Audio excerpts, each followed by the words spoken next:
Chicken curry law एक ये कहानी जो है एक विदेशी लड़की की है जो अपना देश छोड़ के हिंदुस्तान में अपना जीवन यापन बॉलीवुड में अपना एक मुकाम बनाने के लिए आई है।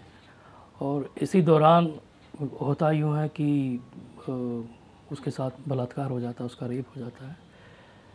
एंड सबसे अहम बात यह है कि the tenacity of the people here, एक विक्टिम को जो है एक विक्टिम को कोर्ट ऑफ लॉ में प्रोस्टिट्यूट करार देना। तो ये वो कहानी है। एंड आगे आपको देखना पड़ेगा इसका क्लाइमैक्स जो है, लड़की को न्याय कैसे मिलता है, पूरी फिल्म वहाँ पे टिकी है। Climax is very important. तो आपको क्लाइमैक्स जानने के लिए कि क्या लड़की को न्याय मिल पाता है या नहीं, इस फिल्म में आपको फिल्म देखनी पड़ेगी। ओके, काफ़ी अलग सी ये कहानी है, जैसे कि एक अलग ही अलग तरीके का एक मुद्दा है, एक अलग तरीके की कहानी आपने लिखी है एक फॉरेनर्स को लेके। और तो किस तरीके से आपको ये आइडिया आया कि इस तरीके की फिल्म भी हम बनाते हैं? देखो, रेप के मुद्दे को लेके तो बहुत सारी फिल्में बनी हैं, बहुत सारी। मैं अभी हाल ही में इतनी फिल्में आ गई हैं तो 2017 में कि 4-5 के तो नाम आपको ऐसे ही याद होंगे।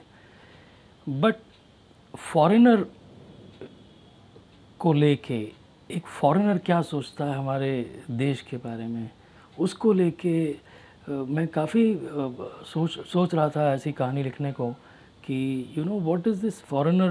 देखो, फॉरेनर आजकल क्या है, इवन इफ़ यू गूगल कि हम हिंदुस्तान की बात करें, कि अगर गूगल आप करें कि the country which is most unsafe for loan women traveller, तो हिंदुस्तान जो है उसमें अव्वल नंबर पे आ रहा है आजकल। Even much before Afghanistan, much before Pakistan, much before Bangladesh.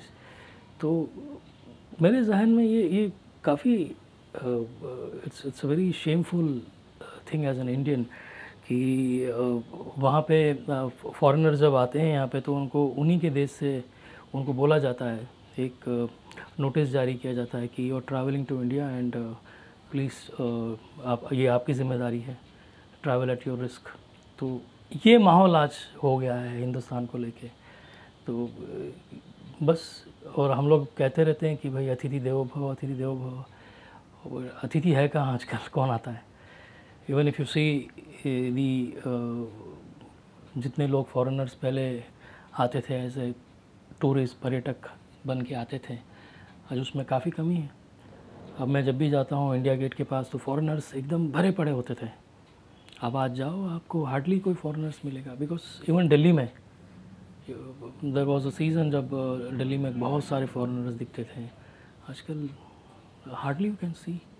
Okay, जिस तरीके से कहा जाता है अतिथि देवो भव, तो उनकी, जैसे कि आप अतिथि की जो उनकी जो सिक्योरिटी जो है उनको लेके कुछ ज़्यादा सीरियस हैं कि मतलब आपको लगता है कि ऐसा नहीं होता है? नहीं, मुझे ही सीरियस नहीं, आपको भी सीरियस होना पड़ेगा। ये कलेक्टिव जिम्मेदारी है, ये हमारी कलेक्टिव जिम्मेदारी, ये हमारे देश की बात है। It's not about Shekhar Cyril alone और XYZ alone, it's not about that. ये हमारी, हम देश को रिप्रेजेंट करते हैं। अगर मैं कुछ एज एन इंडियन, अगर मैं कुछ बोलता हूँ तो आई रिप्रेजेंट माई कंट्री। तो ये एक व्यक्ति विशेष की बात नहीं, ये कलेक्टिव जिम्मेदारी है। आज अगर फॉरेनर्स हिंदुस्तानियों को परवर्ट समझते हैं तो ये क्यों समझते हैं, ये आपको सोचना चाहिए, मुझे भी सोचना चाहिए। और ये कहीं कहीं आप, हमको दिख भी जाता है, हम कहीं रोड रास्ते पे जा रहे होते हैं और कोई फॉरेनर लड़की ऐसे ही टहल रही है, and you will see auto वाला कुछ ना कुछ बोल देगा, एक आध चुटकुला वो छोड़ देगा, या फिर कुछ इशारा कुछ हो जाता है। तो व्हाट हैपेंस इज, ये एक रिप्रेजेंटेशन होता है इंडिया का। ऑटो वाला ये नहीं समझ रहा है कि वो जिस लड़की के साथ जो भी वो कर रहा है वो क्या छवि लेके जाएगी। वो उस इंसान की छवि लेके नहीं जाएगी, वो देश की छवि लेके जाएगी बाहर। वो ये नहीं बोलेगी कि एक ऑटो वाले ने मेरे साथ, शी विल से कि इंडियंस आर पॉवर्ट्स, तो moment you go out they will start hitting on you. Okay, काफ़ी सेंसिटिव जो है ये जो टॉपिक है, तो क्या क्या डिटेलिंग करनी पड़ी आपको इसको पूरी लिखने के लिए और पूरा दर्शाने के लिए? डिटेलिंग ऐसा होता है कि मेरी हर कहानी जो मैं लिखता हूँ, आई स्टडी, मैं थोड़ा रिसर्च करता हूँ अपना। और इस चिकन करी लॉ में भी मैंने काफ़ी फॉरेनर्स के जो केसेस थे उनको पढ़ा और उनमें से इंटरेस्टिंग फैक्ट्स जो है मैं लेके आया इस कहानी में। क्योंकि क्या है ये इट्स अ जुडिशरी फाइट, और जब आप कहते हो कि आपकी story 60% of your story is in the court, तो पब्लिक को कोर्ट में होल्ड करना it's very difficult to make them go through that proceeding. Court की जो प्रोसीडिंग होती है अगर वो इंटरेस्टिंग ना हो तो believe me nobody will sit and watch a court room drama.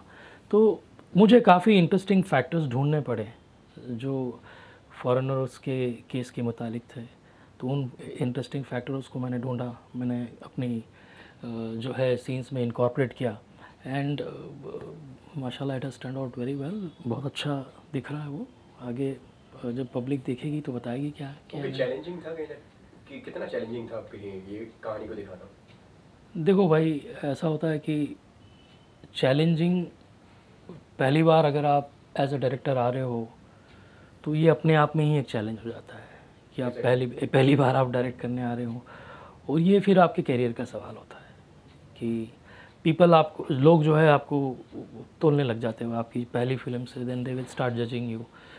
तो काफ़ी कहते हैं ना कि काफ़ी सोच समझ के, काफ़ी फूक के कदम रखना पड़ता है कि भाई पहली फिल्म है और एक बैलेंस्ड फिल्म हो, लोगों को पसंद आए, तो अपने आप में ही एक चैलेंजिंग है। तो चैलेंज तो पहले से ही था। ओके, पहली फिल्म बनाई है जैसे कि रिलीज भी होने वाली है अभी जैन में आपने बताया, तो उसका मतलब और क्या मतलब सोच रखा है? नर्वस हैं, एक्साइटेड हैं, क्या चल रहा है अभी आपके मन में? ये तो अभी तो सब चीज़ों की भेलपूरी बनी है। एक्साइटमेंट, नर्वसनेस, सब चीज़ों की मतलब एक बोलते हैं ना मिश्रण होके भेलपूरी होके रखा हुआ अभी तो तो बट यही है कि एक कोशिश, जेन्यून कोशिश की है। सो आई थिंक सो मतलब मैं सोचता हूँ कि एक जेन्यून कोशिश की है, और ये जेन्यून कोशिश कितनी जेन्यून है ये तो बाहर आने के बाद ही पता चलेगा। ओके, क्या यूएसपी आपकी फिल्म की लोगों को क्यों देखनी चाहिए ये मूवी? भाई यूएसपी तो हमने पहले ही डिस्कस कर ली ना, कि एक ऐसी कहानी है जो एक फॉरेनर के रेप को दर्शाती है, और फॉरेनर्स जो यहाँ हिंदुस्तान में आते हैं वो हमारे बारे में क्या सोचते हैं, हमारी जुडिशरी के बारे में क्या सोचते हैं। और यूएसपी यही है कि एक्चुअली लोग इस कहानी को देखें और अपना, जहाँ तक अगर अपना रवैया बदले, अगर देख के अगर पॉपुलेशन के 5% लोग भी बदलते हैं, उनका रवैया फॉरेनर्स के प्रति अच्छा होता है, तो I feel that I am successful. मैं सक्सेसफुल हूँ इस फिल्म को बना के। ओके, मूवी की कास्टिंग के बारे में बताइए कि किस तरीके से आपने कास्टिंग करी और किस तरीके से आपने चेहरे चुने हैं आपकी मूवी के लिए? कास्टिंग एक्चुअली ये एक बड़ा ही सीरियस टॉपिक है, एंड मुझे ऐसे आर्टिस्ट चाहिए थे जो परफॉर्मर्स है। तो आप मेरा जो कास्ट एंसेम्बल है आप उसको देखेंगे तो automatically you will know what I mean. Ashutosh Rana ji हैं, मकरंद जी है, निवेदिता भट्टाचार्य है, अमन यतन वर्मा है, जाकिर हुसैन जी हैं, और जो मेन प्रोटोगोनिस्ट फीमेल प्रोटोगोनिस्ट कर रही है वो नतालिया है जो पोलैंड की है। तो ये जो सारे लोगों का कास्ट एंसेम्बल है ये बहुत ही अच्छे मंझे हुए कलाकार हैं, और जब आप इतने मंझे हुए कलाकारों के साथ काम करते हो तो आपको ज़्यादा ज़हमत उठानी नहीं पड़ती है, ज़्यादा मेहनत करनी नहीं पड़ती है, because they know what they are doing. तो वहाँ पे मुझे लगा कि it was nice to have a casting like this. Okay, जैसे कि सारे मंझे हुए कलाकार हैं, सारे अपने आप में एक लेजेंडरी एक्टर्स हैं जिन्होंने बहुत अच्छा काम कर चुके हैं, तो कैसा एक्सपीरियंस था आपका उनके साथ में काम करने का? अच्छा ही है, अच्छा ही था। अच्छा एक्सपीरियंस रहा कि मंझे कलाकार है, बहुत कुछ सीखने को मिला उनसे, और बढ़िया ही था। ओके, आजकल जो दर्शक जो है, ऑडियंस जो है हमारी, वो चेंज होती जा रही है। कंटेंट रिलेवेंट जो मूवी होती हैं उनको ज़्यादा पसंद किया जा रहा है। लाइक जो आजकल जो बड़ी फिल्में जो हैं, लाइक हैरी मेट सेजल, ट्यूबलाइट, ये वर्क नहीं कर रही हैं, और बरेली की बर्फी, शुभ मंगल सावधान, ऐसी फिल्में चल रही हैं। तो क्या आपका व्यूज़ है इसके ऊपर, क्या कहना चाहेंगे आप इसके ऊपर? सही, आप जब फिल्मों की बात करते हैं तो फिल्में क्या हैं, कहानी को पर्दे पे दर्शाया जाता है, कहानी तो क्या मेन क्या है, कहानी, स्टोरी इज़ योर किंग।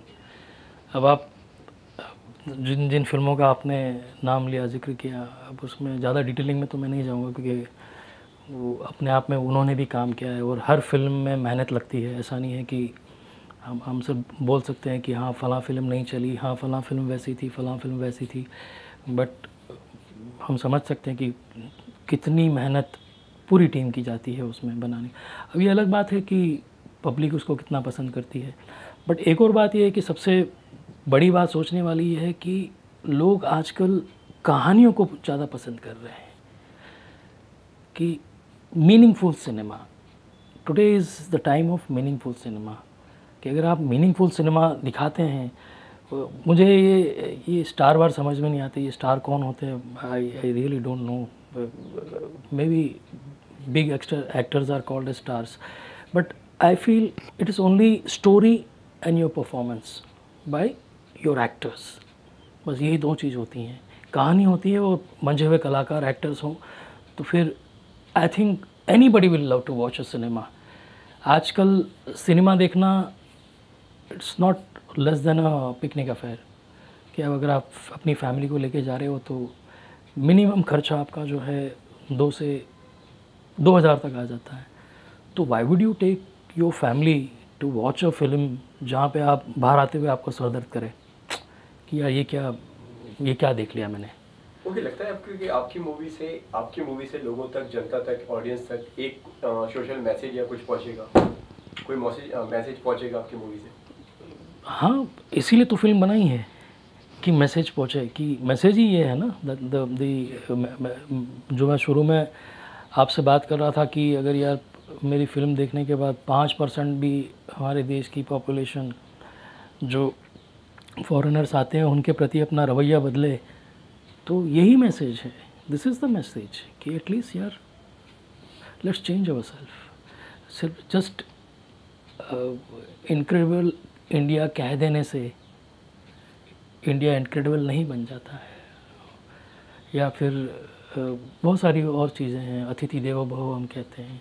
कहीं पे बिलबोर्ड लगा देने से वो चीज़ें नहीं आती है, you have to implicate things. तुम्हें अपनी सोच बदलनी पड़ेगी, तुम्हें ये अपने एक्शन में लाना पड़ेगा, जब जाके होता है कि yes whatever you are saying is correct. Okay, इसके अलावा और क्या आने वाला है आपकी तरफ से अपकमिंग में, और क्या क्या है? भाई अपकमिंग में मैं एक बहुत शॉर्टली मैं उसको अनाउंस करूँगा। सुनील शेट्टी जी के साथ कुछ प्लान अप हो रहा है, and it's a military covert operation which I will be completely shooting it इन काबुल, अफ़गानिस्तान। तो काफ़ी रोमांचक और एक्शन फील्ड फिल्म है वो, और काफ़ी इंटरेस्टिंग कास्ट ऑन्सेंबल कर रहा हूँ मैं, क्योंकि ये एक मिलिट्री कमांडोज़ की कहानी है, तो काफ़ी इंटरेस्टिंग रहेगा। ओके, कब से स्टार्ट होने वाली है? ये I think will be shooting it in March first week, तो वो प्लानिंग चल रहा है, अभी प्री में है फिल्म, अभी चल रहा है, बातें चल रही है। चिकन करी रो कब से रिलीज होने वाली है, उसके बारे में, उसकी रिलीज डेट क्या है और कितनी स्क्रीन्स पे वो रिलीज होगी, इसके बारे में जानना चाहूँगा।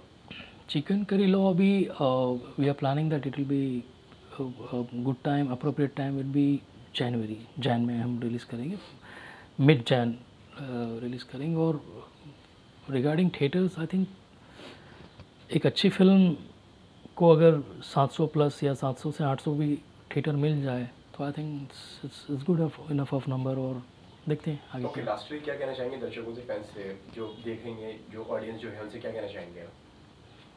भाई दर्शकों से तो यही कहना चाहेंगे कि अच्छी जो फिल्में आती हैं आप उनको सराहते रहिए, बिकॉज पब्लिक सपोर्ट आज जिस तरह से फिल्में एक से एक फ्लॉप हो रही हैं, तो कहीं डर हम फिल्म मेकरों को भी बना रहता है, क्योंकि ये हमारा जीवन व्यापन है।